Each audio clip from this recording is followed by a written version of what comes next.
ನನ್ನ ನೆಚ್ಚಿನ ಕೃಷಿ ಬಾಂಧವರೇ, ಹಾಬಿ ಗಾರ್ಡನಿಂಗ್ ಆ್ಯಂಡ್ ಕಲೆಕ್ಷನ್ ಈ ಚಾನಲ್ ನನಗೆ ಮಗದೊಮ್ಮೆ ಸ್ವಾಗತ ಬಯಸ್ತಿದ್ದೇನೆ. ಮಿತ್ರರೇ, ನಾನು ಇವತ್ತು ಮಣ್ಣಿನ pH ವ್ಯಾಲ್ಯೂ ಅಂದರೆ ರಸಸಾರ ಇದರ ಬಗ್ಗೆ ಮಾಹಿತಿ ಒಳಗೊಂಡಂತಹ ವಿಡಿಯೋ ಮಾಡ್ತಿದ್ದು, ಇಲ್ಲಿ ನಾನು ಮುಖ್ಯವಾಗಿ pH ವ್ಯಾಲ್ಯೂ ಅಂದರೆ ಮಣ್ಣಿನ ರಸಸಾರ ಎಂದರೇನು, ಇದನ್ನು ಯಾವ ರೀತಿ ಕಂಡುಕೊಳ್ಳುವುದರಿಂದ ಕೃಷಿಗೆ ಆಗುವ ಲಾಭಗಳೇನು, ಅದಕ್ಕಾಗಿ ತಗಲುವ ಖರ್ಚು ವೆಚ್ಚಗಳೇನು ಇತ್ಯಾದಿ ವಿಷಯಗಳ ಬಗ್ಗೆ ಮಾಹಿತಿ ನೀಡಿದ್ದು.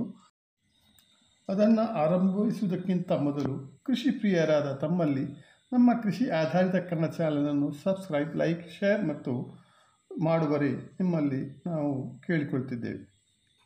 ಇನ್ನು ವಿಷಯದ ಕಡೆಗೆ ಹೋಗೋದಾದರೆ, ಈ ಮಣ್ಣಿನ pH ವ್ಯಾಲ್ಯೂ ಅಂದರೆ ರಸಸಾರವನ್ನು ನಾವು ಯಾವ ಕಾರಣಕ್ಕೆ ಅರಿತುಕೊಳ್ಬೇಕು ಅಂದರೆ, ನಾವು ಇಲ್ಲಿ ವಿಪರೀತವಾದ ಔಷಧಿಗಳನ್ನು ಮತ್ತು ರಾಸಾಯನಿಕ ಗೊಬ್ಬರಗಳನ್ನು ಬಳಸಿಕೊಂಡ ಮತ್ತು ಕೆಲವೊಂದು ನೈಸರ್ಗಿಕ ಕಾರಣಗಳಿಂದಾಗಿ ನಮ್ಮ ಮಣ್ಣಿನಲ್ಲಿರುವಂತಹ ಸೂಕ್ಷ್ಮ ಜೀವಕೋಶಗಳು ನಾಶ ಮಾಡಿದ್ರಿಂದ ನಮ್ಮ ಮಣ್ಣಿನ ಕೊಲೆಯಾಗಿದ್ದು, ನಾವು ಇವತ್ತು ಯಾವುದೇ ಬೆಳೆ ಬೆಳೆಸ್ಕೊಳ್ಬೇಕಂದ್ರೆ ಮಣ್ಣಿನ ಪರೀಕ್ಷೆ ಅನಿವಾರ್ಯವಾಗುತ್ತದೆ. ಇದರಿಂದ ಮಣ್ಣಿನ pH ವ್ಯಾಲ್ಯೂ ತಿಳಿದುಕೊಂಡು ಅದನ್ನು ಸರಿಪಡಿಸಿಕೊಂಡು ಅದಕ್ಕೆ ತಕ್ಕಂತೆ ಬೆಳೆ ಬೆಳೆಸುವುದು ಮುಖ್ಯವಾಗುತ್ತದೆ.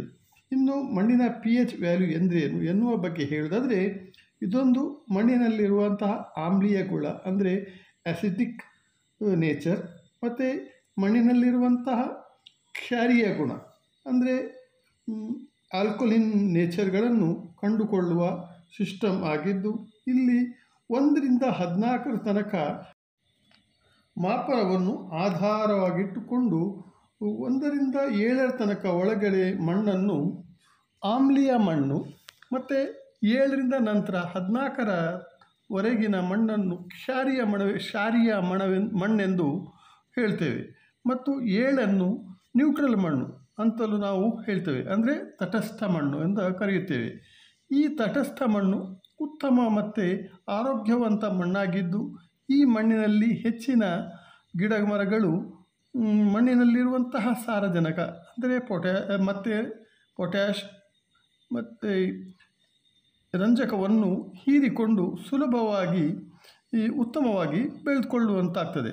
ಆದ್ದರಿಂದ ಈ ಮಣ್ಣಿನಲ್ಲಿ ಪರೀಕ್ಷಿಸಿ, ಒಂದು ವೇಳೆ ಆಮ್ಲೀಯ ಮಣ್ಣು ಆಗಿದ್ದರೆ ಸುಣ್ಣ ಮತ್ತು ಉಪ್ಪಿನಂತಹ ವಸ್ತುಗಳನ್ನು ಸೇರಿಸಿಕೊಂಡು ನ್ಯೂಟ್ರಲ್ ಮಣ್ಣಾಗಿ ಮಾಡಿಕೊಳ್ಳಬೇಕಾಗ್ತದೆ.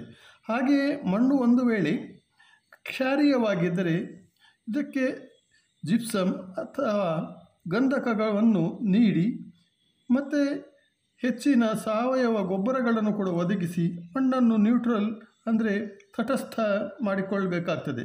ಇನ್ನು ಮಣ್ಣು ಆಸಿಡಿಕ್ ಆಗಿರುವುದು, ನ್ಯೂಟ್ರಲ್ ಆಗಿರುವುದು ಅಥವಾ ಆಲ್ಕಲಿನ್ ಆಗಿರುವುದು ಎಂಬುದನ್ನು ಪರೀಕ್ಷಿಸುವ ಬಗ್ಗೆ ಹೇಳೋದಾದರೆ, ಇದನ್ನು ಲಿಟ್ಮಸ್ ಪೇಪರ್ ಮೂಲಕ ಪರೀಕ್ಷಿಸಿಕೊಳ್ಳಬಹುದು. ಎರಡನೇದಾಗಿ ಅದಕ್ಕಾಗಿ ತಯಾರಿಸಲಾಗಿರುವಂತಹ ಸಾಯಿಲ್ ಟೆಸ್ಟಿಂಗ್ ಎಲೆಕ್ಟ್ರಾನಿಕ್ ಮಿಷನ್ನ ಮೂಲಕವೂ ಇದನ್ನು ನಾವು ಸುಲಭವಾಗಿ ಪರೀಕ್ಷೆ ಮಾಡಿಕೊಳ್ಳಬಹುದಾಗಿದೆ. ಇನ್ನು 3ನೇ ಮಾರ್ಗವೆಂದರೆ, ಜಿಲ್ಲಾ ಕೃಷಿ ಸಂಶೋಧನಾ ಕೇಂದ್ರಗಳಲ್ಲಿ ಮಣ್ಣು ಪರೀಕ್ಷೆ ಮಾಡಿಕೊಂಡು ಮಣ್ಣಿನ ಗುಣಗಳನ್ನು ತಿಳಿದುಕೊಂಡು ನಾವು ಬೆಳೆಸಲಿಚ್ಛಿಸುವಂತಹ ಬೆಳೆಗೆ ತಕ್ಕಂತೆ ಮಣ್ಣನ್ನು ಹೊಂದಾಣಿಕೆ ಮಾಡಿಕೊಳ್ಳಬೇಕಾಗ್ತದೆ.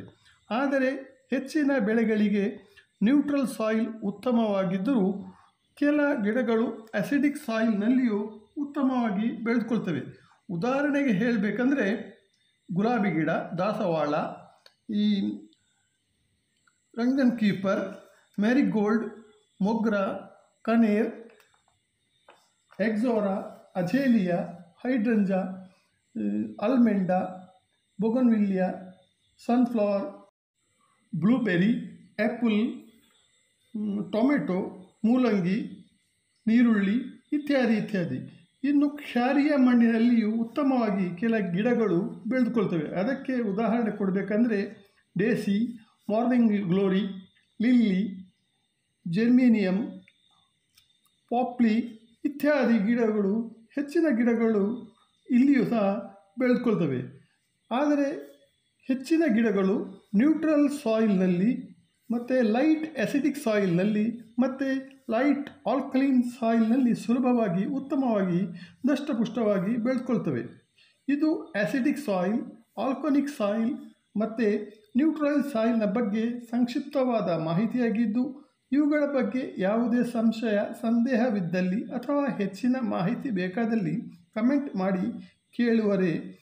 ನಾವು ಹೆಚ್ಚಿನ ಮಾಹಿತಿಯನ್ನು ಖಂಡಿತವಾಗಿಯೂ ಒದಗಿಸಲು ಪ್ರಯತ್ನಿಸುತ್ತೇವೆ. ನಿಮ್ಮ ಅಮೂಲ್ಯವಾದ ಸಮಯ ನೀಡಿ ವಿಡಿಯೋ ಆಲಿಸಿದ್ದಕ್ಕೆ ತುಂಬಾ ಧನ್ಯವಾದಗಳು. Thank you very much.